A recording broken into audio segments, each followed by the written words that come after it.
بسم اللہ الرحمن الرحیم. لیٹا ڈالو میں.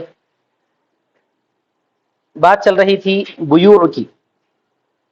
بیوع کے اندر جو ہے یہ صفحہ نمبر 4 ہے، اس کی تفصیلات بیان کی گئی. ان میں ایک اہم تفصیل یہ ہے کہ جو ایسے عوض ہیں جن کی طرف اشارہ کیا جاتا ہے ان کی مقدار کی معرفت کی ضرورت نہیں ہے. ان کی مقدار کی معرفت کی ضرورت نہیں ہے. یہ ہو گیا نا، والاعواد المشار الیہا ہو گیا. ہاں، مطلب یہ ہے کہ اگر جو ہے کوئی چیز رکھی ہوئی ہے، کوئی چیز رکھی ہوئی ہے، چاول ہے رکھا ہوا ایک کپا، گیہوں ہے اس کا ایک کپا رکھا ہوا ہے،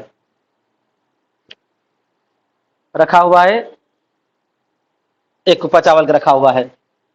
اب وہ جو ہے 1 کلو بھی ہو سکتا ہے، 3 کلو بھی ہو سکتا ہے، لیکن آپ کو بتلانے کی ضرورت نہیں ہے. اس کی طرف اشارہ کر دیے کافی ہے. اس کی طرف اشارہ کر دے کہ بولے کہ یہ کپا جو ہے 50 روپے کا ہے، یہ کپا 250 کا ہے، یہ کپا 500 کا ہے، بول دیے کافی ہے. مقدار بتانے کی ضرورت نہیں ہے. کیا بولتے ہیں اس کو؟ الاعواد المشار الیہا. ایسے عوضیں جن کی طرف اشارہ کیا جاتا ہو، اشارہ کر کے بتا دیے یہ کپا کتنا رہتا ہے. یہ 2 کلو بھی ہو سکتا، 3.5 کلو بھی ہو سکتا، 50 کلو بھی ہو سکتا. لیکن جب اشارہ کر دیا گیا ہے تو اس سے کسی طرح کی جہالت باقی نہیں رہتی. اب دیکھنے والا اس کو دیکھ لینا، اندازہ کر لینا، لے لینا. آیا سمجھ میں؟ دیکھیے، والاعواد المشار الیہا لا تحتاج الى معرفت مقدارها فی جواز البیع. میں کیا پڑھا؟ تحتاج پڑھا میں. اچھا، يحتاج لا يحتاج الى معرفت مقدارها فی جواز البیع. اور وہ عوضیں جن کی طرف اشارہ کیا جاتا ہو. اشارہ کیا جاتا ہو کا مطلب انگلی سے بتایا جاتا ہو، ھذا ذالک، یہ ہے نا اشارہ. ہاں، آواز عوض کی جمع ہے، معاوضہ بدل. کیا مطلب ہے؟ آپ پیسے دیتے ہیں، وہاں سے چیز لیتے ہیں، یا اسی طرح پر دونوں بھی عوض ہے. پیسے کا عوض چیز ہے، چیز کا عوض پیسہ ہے. اگر آپ پیسے بھی بتا دیے، یہ کپا اتنے میں بول کے پیسے بتا دیے تو پیسے دیکھ لیتا. وہ پیسے جو ہے پہلے دینار و درہم کی شکل میں رہتے تھے، آج کل جو ہے نوٹ کی شکل میں. بتا دیے، انہیں بھی دیکھ لیا، آپ بھی دیکھ لیے، تو آپ پیسے بتا دیے اتنے میں دے دو. انہیں بولا ٹھیک ہے اتنے میں یہ دے دیتا ہوں، تو آپ وہ بھی لے سکتے، انہیں یہ بھی لے سکتا. اب ان عوضوں کے لیے مقدار بتانے کی ضرورت نہیں. اگر بتا دیے تو ٹھیک ہے. انہیں پوچھا کتنا رہتا بھائی یہ کپا، تو آپ بولتے کہ 2.5 کلو ہے یا 3.5 کلو ہے. کچھ کم زیادہ ہوئے تو بھی چلتا، لیکن عوض جب بتا دیا گیا ہے تو اسی کا اعتبار کیا جائے گا. پھر اس کے بعد الگ بحث چلتی وہ کہ اگر آپ بتا بھی دیے ہیں اور اس کی مقدار بھی بیان کرے، لیکن وہ مقدار زیادہ ہے، بتا دیے تو جو آپ مقدار بتائے ہیں وہ زیادہ ہے اور وہ اشارہ جس میں کیے ہیں وہ کم ہے، تو اس کی بحث آگے چلتی ہے. لیکن فی الحال آپ کو اصول یہ بتایا جا رہا ہے کہ تسلیم میں اور تسلم میں، تسلیم میں سپرد کرنا اور تسلم کا مطلب ہے کہ وصول کرنا. تسلیم اور تسلم میں اگر جھگڑا نہ ہوتا ہو تو پھر بیع اس میں جائز ہو جاتی ہے، بیع اس میں بغیر مقدار بتائے کے بھی. ترجمہ دیکھیے، اور وہ عوضیں جن کی طرف اشارہ کیا جاتا ہے ضرورت نہیں ہے اس کی مقدار بتلانے کی طرف. معرفتی مقدار ہم نے تو بیع کے جواز میں. لأن بالاشارۃ کفایۃ فی التعریف، اس لیے کہ اشارہ سے تعریف میں کفایت ہوتی ہے. یہ کفایتن جو ہے انا کا اسم ہے، بالاشارۃ خبر مقدم ہے، اس لیے کہ اشارہ کرنے سے تعریف میں کفایت ہو جاتی ہے. بولیے، اشارہ کرنے سے تعریف میں کفایت ہو جاتی ہے. تعریف میں بتلانے میں، بتلانے میں کہ وہ چیز کتنی ہے وہ بتلانے میں الگ سے ضرورت نہیں ہے. آپ اشارہ کر دیے تو اس کی کیفیت سمجھ میں آ گئی، وہ چیز کتنی ہے. وجہالت الوصف فیہ لا تفضی الی المنازعہ، البتہ وصف کی جہالت ہے. وصف یعنی اس کی مقدار، وزن کے اعتبار سے یا سیر کے اعتبار سے کتنی ہے وہ مجہول ہے. چیز تو سمجھ میں آ گئی اس کے بڑا پن اور چھوٹا پن کی وجہ سے، لیکن اب اس کی جو صفت ہے، صفت بولے تو اس کا وزن یا اس کی جو ہے کیل، سمجھ میں آ گیا، وہ جو ہے مجہول ہے. تو اس میں جہالت وصف جھگڑے تک نہیں پہنچاتا. لا تفضی الی المنازعہ، جھگڑے تک نہیں پہنچاتا. بات ختم ہو گئی. اس کے بعد آگے دیکھو، والاسمان المطلقۃ لا تصح الا ان تكون معروفۃ القدر والصفۃ، اور مطلق ثمن، اسمان مطلقہ، ثمن کا مطلب یہ بیع کے اندر دو چیزیں ہوتی ہیں، ایک ہوتی ہے مبیع، دوسرا ہوتا ہے ثمن۔ مبیع وہ ہوتی ہے جو بیع کے اندر اصل ہے، اور ثمن کیا ہے؟ اس کا بدل ہے۔ آپ دکان کو کیوں جاتے بھائی؟ پیسے خریدنے جاتے، سامان خریدنے جاتے، تو سامان کیا ہو گیا؟ اصل ہو گیا، اور پیسے کیا ہو گئے؟ معاوضہ ہے، اس کو ثمن بولتے ہیں۔ اور کسی چیز میں جو ہے دونوں طرف سے اگر سامان ہے، اگر کسی چیز میں ایک طرف سے، کسی بے میں ایک طرف سے جو ہے قیمت ہے اور دوسری طرف سے سامان ہے، وہاں پہ تو طے ہے کہ جو سامان ہوتا ہے وہ مبیع ہوتی ہے، اور جو قیمت ہوتی ہے یعنی سونا چاندی یا روپیہ پیسہ ہوتا ہے وہ ثمن ہوتا ہے۔ لیکن کبھی کبھار دونوں طرف سے جو ہے قیمتیں رہتی ہیں، یا کبھی کبھار دونوں طرف سے سامان رہتا ہے، تو اس وقت مبیع اور ثمن کو طے کرنا اہم رہتا۔ اس وقت کس کو طے کرنا؟ تو ایک اصول یاد رکھو کہ با جس پہ داخل ہوا وہ ثمن ہے۔ با جس پہ داخل ہوا، عربی میں با داخل ہوتا ہے۔ میں نے یہ چیز خریدی 100 کے بدلے میں، میں نے یہ چیز خریدی کتاب کے بدلے میں، تو کتاب پر با داخل ہوا، تو کتاب اس وقت کیا ہو گئی؟ ثمن۔ جس پہ با داخل ہوا وہ ثمن ہے، اور جس پہ با داخل نہیں ہوتا وہ مبیع ہے۔ آیا سمجھ میں؟ ہاں، تو مبیع اصل ہے، مبیع اصل ہے، اور ثمن کیا ہے؟ اس کا معاوضہ ہے، جس کی وجہ سے آدمی جو ہے کوئی چیز کیا کرتا ہے؟ خریدتا ہے، اس کو دیکھے، اس کو دیکھ کے کوئی چیز خریدتا ہے۔ تو مبیع پہ با داخل نہیں ہوتا، با داخل کس پہ ہوتا ہے؟ ثمن پہ۔ تو اب یاد رکھو الاسمان المطلقۃ، مطلق ثمن، مطلق ثمن مطلب 100 روپے، 200 روپے، 1 دینار، 1 درہم، مطلق ہے نا ثمن ہے۔ تو مطلق ثمن کو آپ اس وقت تک طے نہیں کر سکتے۔ الاسمان پہ متن ہے الاسمان المطلقۃ، مطلق ثمن لا تصح، صحیح نہیں ہے، الا ان تکون معروفۃ القدر والصفۃ، مگر یہ کہ مقدار اور صفت دونوں کی معرفت ہو، مگر یہ کہ بتلایا جائے مقدار کو بھی اور صفت کو بھی، کیونکہ ثمن میں صفت بھی اصل ہے، کیونکہ آپ نکال کے ہاتھ سے نہیں بتا رہے، اس کو اشارہ نہیں کر رہے، ثمن کو اشارہ نہیں کرے، بلکہ یہ بولے کہ میں جو ہے چند درہم میں یہ چیز خرید لیا تو جائز نہیں۔ چند درہم بولے تو مقدار نے بتایا، آپ کتنے درہم میں وہ چیز خریدے وہ طے ہونا چاہیے۔ بول دیا آپ 10 درہم میں، مگر اس کے ساتھ ساتھ اس کی صفت بھی بیان کرنا، وہ 10 درہم کون سے؟ اگر سمجھو اس شہر میں 3-4 درہم چل رہے ہیں، اس شہر میں تو اصل کون سے درہم ہے وہ بتانا بھی ضروری ہے۔ آیا سمجھ میں؟ اگر 3-4 درہم نہیں چل رہے ہیں، جیسا کہ عام طور پہ آج کل نہیں چلتے، ایک ہی سکہ چلتا ہے، تو پھر جو ہے اس کی صفت بیان کرنے کی ضرورت نہیں رہتی ہے، کیونکہ وہ صفت طے رہتی ہے، مقدار بیان کرنا کافی ہو جاتا۔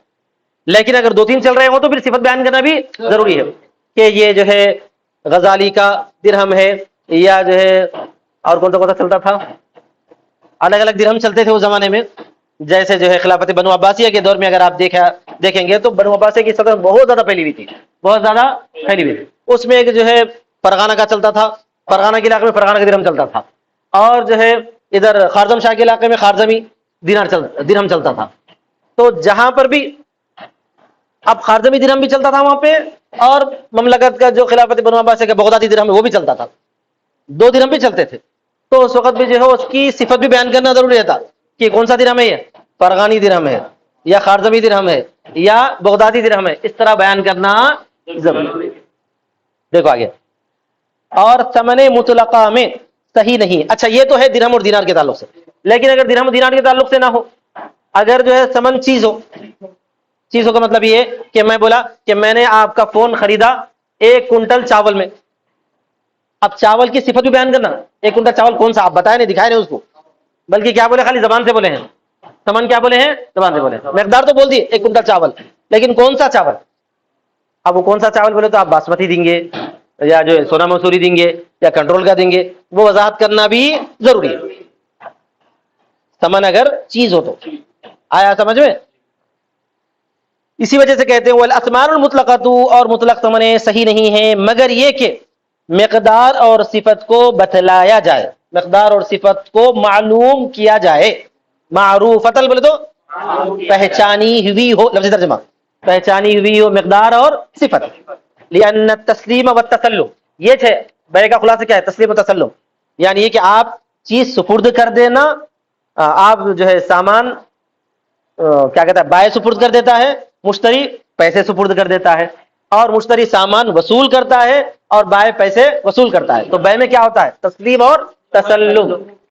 اس لیے کہ تسلیم اور تسلم عقد کے ذریعے واجب ہو جاتا ہے. وَهَذِهِ الْجِهَالَةُ مُفْضِيَةٌ إِلَى الْمُنَازَعَةِ، اور یہ جہالت منازعت تک پہنچانے والی ہے، جھگڑے تک پہنچانے والی ہے. کون سی جہالت؟ ثمن کی جہالت. چاہے ثمن کی جہالت مقدار کی جہالت ہو یا صفت کی جہالت ہو، اگر وہ ثمن مطلق رہے، اگر ثمن مشار لے رہے تو پھر ضرورت نہیں ہے، کیونکہ بتا دیتے نا بھائی، ان دیکھ لیتا کون سا ثمن ہے کون سا ہے بول کے. اور یہ جہالت پہنچانے والی ہے منازعے کی طرف، لہذا تسلیم اور تسلم ممنوع ہو جائے گا، رک جائے گا. تسلیم اور تسلم کیونکہ آپ ان سمن دینے آتا. کون سا سمن دینے آتا؟ کم قیمت والا. آپ بولتے ارے یہ سمن تھوڑی سے، میں بغدادی سمن بولا تھا، جھگڑا شروع ہو جاتا، پھر جھگڑا شروع ہو جاتا. اور جہاں پر ایسا جھگڑا نہیں ہوتا پھر آپ بیان کرنے کی ضرورت نہیں ہے. مثال کے طور پر یہاں پر مقدار بیان کرنا کافی. اب ہم اگر حیدرآباد میں کریں تو یہاں پر صرف مقدار بیان کرنا کافی ہے، صفت بیان کرنے کی ضرورت نہیں ہے. مقدار کیا بولے، 100 روپے، 400 روپے، 500 روپے. اب صفت میں 100 روپے کون سے، حیدرآبادی، 100 روپے ہندوستانی، کوئی ضرورت نہیں. نکاح میں تم لوگ کبھی بیٹھے وہاں پہ لکھتے دیکھو 11,000 روپے سکے رائج الوقت، وہ کئی واسطے لکھتے تھے، اسی واسطے لکھتے تھے کہ بعد میں جھگڑا نہیں ہونا. کیونکہ رائج الوقت کا مطلب ہے کہ اس وقت میں جو سکہ چل رہا ہے وہی سکہ دیا جائے بول کے رہتا. کیونکہ بعد میں حکومت بدل کے تو سکہ بدل جاتا نا. آج کل نہیں بدل رہا ہوتا، پہلے کیا ہوتا تھا، حکومتیں بدلتی تھی، سکے بدلتے تھے. افغانیاں بدل دی. افغانستان والے کیا کرے معلوم ہے، طالبان کی حکومت آ گئی نا، تو لوگ پرانا جو افغانی تھا اس کو بدل کے کیا کرے، نیا افغانی سکہ لانچ کر دی. اور وہ سکے کا مقدار اتنا تیز بڑھ گیا، دن دن دن دن جو ہے ہندوستانی روپے کے مقابلے میں اب تقریباً 2 ہندوستانی روپوں کے برابر ایک افغانی ہو گیا. جبکہ جو ہے کم از کم 700 800 ہندوستانی روپے آتے تھے ایک افغانی میں. اب جو ہے ایک کم از کم جو ہے ایک ہندوستانی روپے میں 700 افغانی آتے تھے، 700 800 افغانی آتے تھے پہلے ایک ہندوستانی روپے میں. اب کیا ہو گیا، ایک افغانی روپے میں 2 ہندوستانی روپے آ جا رہا. اتنا فرق پڑ گیا، بلکہ 2 نہیں 3 شاید. ٹھیک ہے، تو وہ کلو جہالت هذه صفتها تمنع الجواز، اور ہر جہالت جس کی یہ صفت ہو، اور ہر جہالت جس کی یہ صفت ہو تو وہ جواز کو روک دیتا ہے. تسلیم اور تسلم کی میں جو نقصان پہنچانے والی یا رکاوٹ ڈالنے والی جہالت، تسلیم اور تسلم میں جہالت جس سے جھگڑا پیدا ہو، اس جہالت سے بیع ممنوع ہو جائے گی. هذا هو الاصل، یہی اصل ہے. یعنی کوئی بھی ایسی جہالت جس سے جھگڑا پھیلتا ہو، وہ جہالت کی وجہ سے بیع جائز نہیں ہوگی. وَيَجُوزُ الْبَيْعُ بِثَمَنٍ حَالٍ وَمُؤَجَّلٍ إِذَا كَانَ الْأَجَلُ مَعْلُومًا. اچھا، اور ایک بات، بیع ثمن حال کے ساتھ بھی جائز ہے، ثمن مؤجل کے ساتھ بھی جائز ہے. بیع کے اندر ثمن اصل نہیں ہے نا، مبیع اصل ہے. کوئی آدمی چیز خریدا اور ثمن بعد میں دیتا ہوں بولا، چلتا. ایسا نہیں کہ پہلے آپ ثمن دے دیے چیز بعد میں دو، یہ نہیں چلتا. یہ بیع سلم میں ہو سکتا ہے، اس کی تفصیلات آگے آتی ہے. سمجھ میں آ گیا نا. مبی پہلے لے لینا، ثمن بعد میں دیے تو چلتا ہے، لیکن مبی کیا کر دیے، بعد میں لے اور ثمن پہلے دے دیے تو یہ غلط ہے، ایسا نہیں چلتا. وہ صرف بیع سلم میں جائز ہے، اس کی تفصیلات الگ ہے. سمجھ میں آ گیا؟ ہاں. تو بیع جائز ہے ثمن حال کے ساتھ، حال مطلب فی الفور ادا، نقد بولتے ہیں اس کو اردو میں اپن، نقد کے ساتھ بھی. وہ مؤجل، اور ثمن مؤجل کے ساتھ، ادھار بول بھی، ہاں ادھار کے ساتھ. جبکہ لیکن ادھار کی شرط ہے اذا کان الاجل معلوما، جبکہ وہ مدت معلوم ہو. بعد میں دیتا ہوں بول تو نہیں چلتا، وہ بعد میں کب ہے بول دینا، تاریخ کے ساتھ مدت طے کرنا. اپن بہت ساری اس میں غلطی کرتے، بعد میں دے دیتا ہوں انہیں کاؤنٹ ہو جاتا ہے، ایسا نہیں ہے. ہاں اگر معروف ہے وہ بعد میں کا مطلب ہے کہ آپ کی تنخواہ ملتی 10 تاریخ کو، آپ 10 تاریخ کو دے دیا، 11 تاریخ کو دے دیا، ایسا طے ہے تو پھر ٹھیک ہے. وہ ایسا طے نہیں ہے تو جائز نہیں. پھر آیا سمجھ میں؟ اجل معلوم رہنا چاہیے. اجل مطلب مدت. اطلاقی قولی تعالی، اللہ تعالیٰ کا قول مطلق ہے، اس کی وجہ سے کیا ہے وہ اللہ البیع، اللہ نے بیع حلال کیا ہے. اور بیع کے اندر اس زمانے میں بیع یہ بھی تھی کہ جو ثمن حال کے ساتھ ہوتی تھی، اور بیع یہ بھی تھی جو ثمن مؤجل کے ساتھ ہوتی تھی، تو جائز ہے. ٹھیک ہے. اور نبی صلی اللہ علیہ وسلم سے مروی ہے انه اشترى من يهودي طعاما، کہ آپ صلی اللہ علیہ وسلم نے ایک یہودی سے غلہ خریدا. طعام میں تو کھانا نہیں، پکا ہوا کھانا نہیں بیچتے تھے وہ لوگ، غلہ بیچتے تھے. الى اجل، ایک مدت تک. ورهنه درعه، اور آپ صلی اللہ علیہ وسلم نے اس کے پاس اپنی زرہ رہن رکھی. آپ صلی اللہ علیہ وسلم نے رہن بھی اس کے پاس رکھی تاکہ اس کو اطمینان ہو جائے کہ پیسہ کہیں بھی نہیں جاتا, آنے والا ہے. سمجھ میں آ گیا نا؟ تو بیٹھ میں تپڑا رہو, تپڑو خالی. درعہو کیا رکھے؟ زرہ کو رہن رکھا گیا ہے. رہن رکھنا بالکل جائز ہے, قرآن مجید سے ثابت ہے, نبی صلی اللہ علیہ وسلم سے ثابت ہے. البتہ مرہون چیز سے فائدہ اٹھانا جائز نہیں. اگر یہودی وہ زرہ استعمال کرتا تو پھر وہ رہن جائز نہ ہوتا. آیا سمجھ میں؟ وہ زرہ کیوں رکھا جاتا ہے, وہ مطلب رہن کیوں رکھا جاتا ہے؟ تاکہ آپ کا پیسہ محفوظ رہے, پیسے کے اطمینان کے لیے, چیز کے استعمال کے لیے نہیں. اب جو آدمی اپنا گھر رہن میں رکھا انہیں استعمال کر رہا تو کیا ہے, وہ حرام ہے. آگے بڑھو. ولا بد ان يكون الاجل معلوما, اور ضروری ہے کہ وہ مدت معلوم ہو.